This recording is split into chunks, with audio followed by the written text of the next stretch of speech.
ils ont l'envie de se marier. Ils sont prêts financièrement, ils sont posés, mais le seul problème, ils ont des difficultés pour faire le choix. Et aujourd'hui, est-ce qu'on peut savoir comment faire le choix de son partenaire? Ok, donc effectivement, il faut noter que c'est le problème que beaucoup de couples vivent actuellement. Donc chez nous, on dit quand tu tombes, il ne faut pas regarder là où tu es tombé, mais là où tu as trébuché. Donc la plupart des couples qui rencontrent des difficultés sont liés à des questions de choix. Donc le type de femme que tu auras choisi, effectivement, tu mèneras donc une vie allant dans ce sens-là. Donc comment effectivement un jeune qui veut se marier peut donc s'outiller pour pouvoir se rassurer que je vais me munir avec la personne qu'il me faut. Donc premièrement, je vais le citer, c'est que les hommes marient les femmes pour 4 raisons. Voyez, la première des raisons, c'est la beauté. La deuxième, c'est la noblesse. La troisième, c'est la richesse. Et la quatrième, c'est la religion ou la piété ou son comportement. Donc de ce que nous appelons les gens est qu'il n'y a pas de problème que tu maries une fille qui a la beauté, la noblesse, la richesse, mais il faut prioriser son intérieur. Son intérieur, c'est quoi? C'est la religion ou c'est son comportement, c'est le caractère que la personne imprime. Donc si vous avez une personne qui a un bon caractère et effectivement qui est belle, vous avez eu, qui est noble, vous avez eu, qui est donc riche, vous avez eu. Mais cependant, si vous trouvez donc une personne qui est belle ou beau, donc où son intérieur ne reflète pas, vous allez donc avoir des difficultés. C'est comme effectivement aller s'aimer sur la route des graines de maïs par exemple. Donc vous avez une belle femme, mais à tout moment vous souffrez. Vous avez une belle femme qui a de l'argent, à tout moment il vous dévalorise parce qu'avec son argent. Vous avez une femme dont sa famille est noble, il vous dévalorise donc à travers cela. Donc il faut donc d'abord voir le fond de la personne. Donc également pour pouvoir faire le bon choix, il y a le lieu aussi qui détermine le bon choix. Donc vous allez m'excuser, mais si par exemple vous rencontrez votre monsieur saoulé par exemple, vous allez donc savoir que bon, peut-être avec cette personne, vous allez avoir des difficultés dans votre vie. Donc le lieu que vous rencontrez la personne est très important aussi donc dans la réussite donc de votre foyer. Donc il n'y a pas de problème, on peut peut-être rencontrer une personne sur la route, il n'y a pas de souci. Donc au marché, il n'y a pas de souci. Voilà, mais quand vous vous rencontrez sur quelque chose qui est malsain, sachez donc que même si vous vous unissez, il va toujours continuer à faire cette chose-là. Donc il va falloir donc que vous puissiez regarder le lieu donc du choix donc de votre conjoint, car c'est très très important. Également, il va falloir aussi voir le rang social. Pour pouvoir faire le bon choix, il faut regarder le rang social. Je vais prendre l'exemple d'une personne qui vit donc d'un niveau élevé et toi tu es un niveau un peu bas. Voilà. Donc quand vous faites le choix, net, vous aurez des difficultés à pouvoir vous entretenir. Parce que la fille va penser qu'elle fait de son mieux pour te supporter et toi aussi tu vas trouver qu'elle est exigeante parce qu'elle a des habitudes que toi tu n'arrives pas à combler. Donc il va falloir donc voir le niveau sur lequel vous êtes également. Donc au niveau donc de l'âge, il va falloir aussi choisir une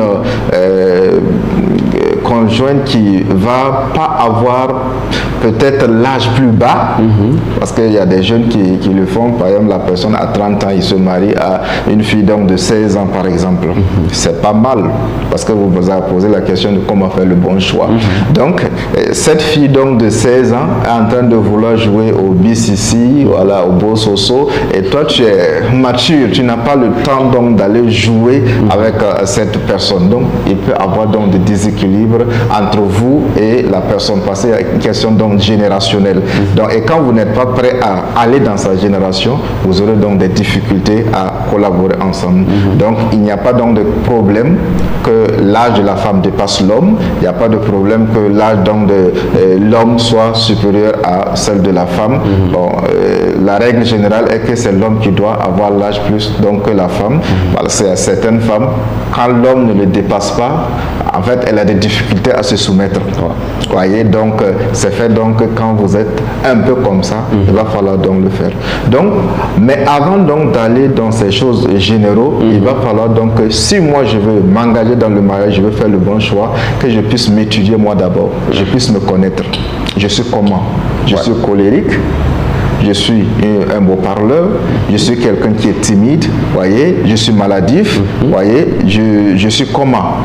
Je suis plénichard, j'ai besoin de quelqu'un pour avancer, ainsi de suite. Je dois donc d'abord m'étudier.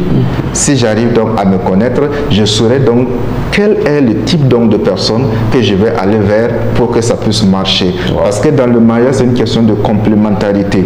Quand vous êtes de même chose, vous aurez des difficultés à pouvoir vous entendre. Je vais prendre un exemple.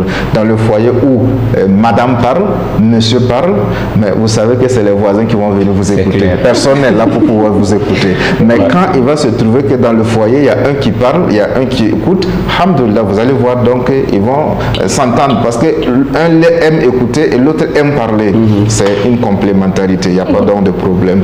Donc au-delà donc de ça, il va falloir aussi donc faire un projet avant donc de faire le bon choix. Parce que vous pouvez avoir la bonne personne, vous avez la bonne personne, mais comme vous n'êtes pas prêt, bon, la personne peut partir, vous laisser à un moment donné. Et c'est de gourmet, voilà, donc aujourd'hui, on m'a fait ceci, on m'a fait cela. Et vous savez que le gourmet, ça fait très mal. Très mal. Voilà, ça fait très mal. Mais il ne faut pas donc le programmer. Il ne faut pas le programmer. Vous voyez, donc il va falloir donc qu'on puisse essayer donc de faire ça. Une fois que vous avez détecté qui vous êtes et que vous allez vers la personne, comment faire pour savoir que la personne peut être, vous allez donc passer par des tests. Vous voyez, des tests, ça veut dire quoi? Par exemple, si vous êtes une personne qui veut une personne douce, par exemple, vous pouvez donc le faire des tests d'énervement. Vous voyez, donc des choses, soit vous n'êtes pas attentionné à certaines donc, de ces choses, soit vous donnez rendez-vous, vous ne venez pas peut-être à l'heure précis pour voir comment il va réagir. Vous pouvez donc justement demander ce qu'il aime, bon, savoir ce qu'il n'aime pas pour faire ça à un moment donné, pour voir comment donc elle va réagir. Et quand vous allez donc voir que les résultats sont probants, vous pourrez donc aller comme il se doit. Mais il ne faut pas faire des tests comme certaines personnes qui vont peut-être voir leur ami demander de draguer son copain. Bon, malheureusement, ça tombe souvent sur des choses qu'on ne s'attend pas. Parce que l'ami, effectivement, peut tomber amoureux et bon, l'histoire nous montre que souvent, ce n'est pas du tout facile. Donc, et une fois qu'on fait des tests, on peut faire donc ce qu'on appelle des enquêtes. Voyez, des enquêtes c'est quoi? Je connais donc quelqu'un qui est à Carville, donc mon prétendant est là-bas. Bon, j'essaie donc de voir quelles sont ses fréquentations. Voilà, il fréquente quel type de personnes. Voyez, comment il parle. Voilà, donc son comportement avec ses petites sœurs, avec ses grandes sœurs, avec ses frères, comment il se comporte. Il frappe ses petites sœurs, ses grands frères, ainsi de suite. Comment est-ce qu'il a donc la douceur de pouvoir communiquer ensemble? Parce que vous allez aller vers cette personne.